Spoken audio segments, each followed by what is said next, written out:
start the plane, and this was a sudden plan. But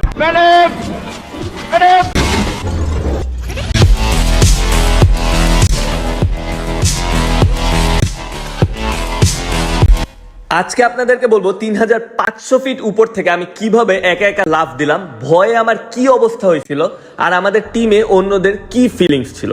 basically আমার solo sky dive দেওয়ার অনেক ইচ্ছা ছিল, আর আমি সবার থেকে শুনতাম যে সোলো স্কাই ডাইভ অথবা একা একা যে স্কাই ডাইভ দেয় এইটা দেওয়ার আগে ট্যান্ডেম দিতে হয়, তাহলে অনেক সাহস বাড়ে। তবে ট্যান্ডেমের ব্যাপারটা আমার কাছে জমতো না।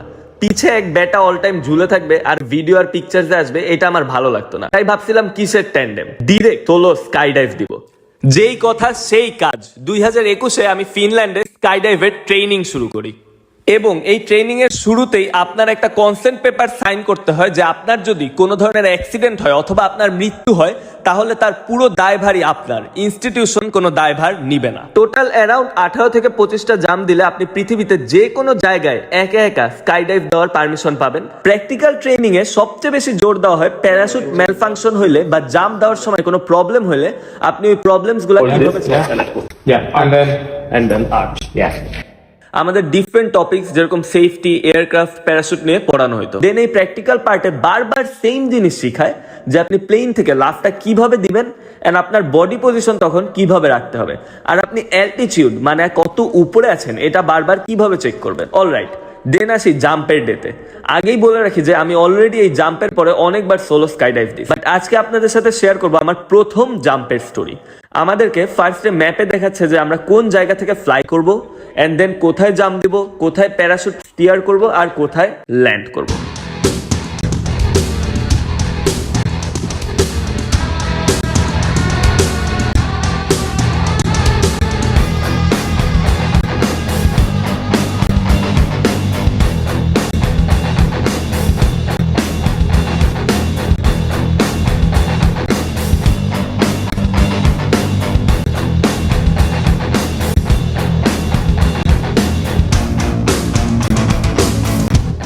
তো আমরা এখন সবাই আমাদের প্লেনে যাচ্ছি। উঠার আগে সবাইকে ভালো মতো চেক করে নিচ্ছে যে সব গিয়ার ঠিক আছে নাকি, এন্ড দেন বুক পকেটে চাকু থাকে যে কোনো সময় প্যারাশুটের একটা দুইটা ট্যাঙ্গেল হইলে ঠিক করার জন্য।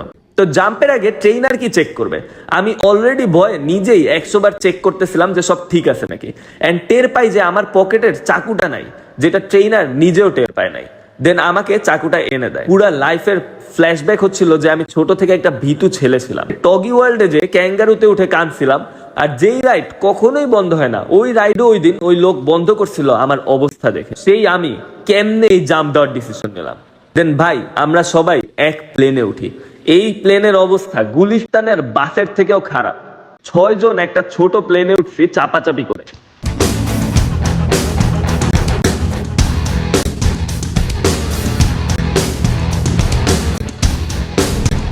আমার কোলে এক বেটা বসছে, তার উপরে প্লেনটা যত উপরে উঠে তত দুলে।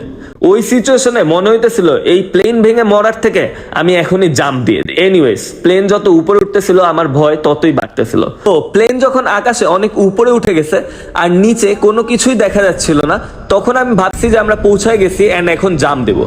তো আমি ট্রেনারকে বললাম আমরা কি এখন জাম্প দিব? ট্রেনার বলে তোর অল্টিমিটার দেখ, মানে যেই হাতের ঘড়িতে অ্যালটিটিউড দেখা যায়।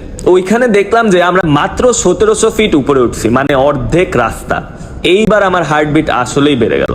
আমি ভাবলাম যে কাম সারছে, এই বেটা বলে কি মাত্র অর্ধেক রাস্তা উঠছি। ফাইনালি আমরা একদম উপরে উঠলাম 3500 ফিটের কাছাকাছি। এখন ফার্স্ট যে গেটের সামনে আছে তারই ফার্স্টে জাম্প দিতে হবে। প্রথম ছেলেটা ছিল বেলজিয়ামের। জাম্পের সময় দুইটাই কমান্ড দেয়, একটা হচ্ছে টু দি ডোর আর একটা হচ্ছে গো। তো ওই বেলজিয়ামের ছেলে ফার্স্টে এয়ারপ্লেনের গেটে দাঁড়াইছে, এন্ড ওকে 3 বার গো বলার পরেও ও জাম্প দেয় নাই। এই সিন দেখে তো আমার মাথা শেষ। আমি প্লেনের একদম চিপা থেকে ওই দরজা দিয়ে দেখতে পারতেছিলাম না যে কি দেখা যাচ্ছে। তো আমি ভাবছি যে ওই ছেলে এমন কি দেখছে নিচে যে ও জাম্প দিতেছে না। আমার এখানে ভয় অবস্থা খারাপ। তো ফাইনালি 3 নাম্বারের পর ও জাম্প দিল। তো আমি মনে মনে ভাবলাম আমাদের ক্লাসে একজন জিজ্ঞেস করছিল যে আমি যদি উপরে যেয়ে অনেক ভয় পাই আর আমার মনে হয় যে আমি আর জাম্প দিতে চাই না তাহলে কি হবে। তখন আমাদের ট্রেনার বলছিল we will kick you out, মানে আপনার নিচে নামার একটাই রাস্তা, যেটা হচ্ছে জাম্প দিয়ে।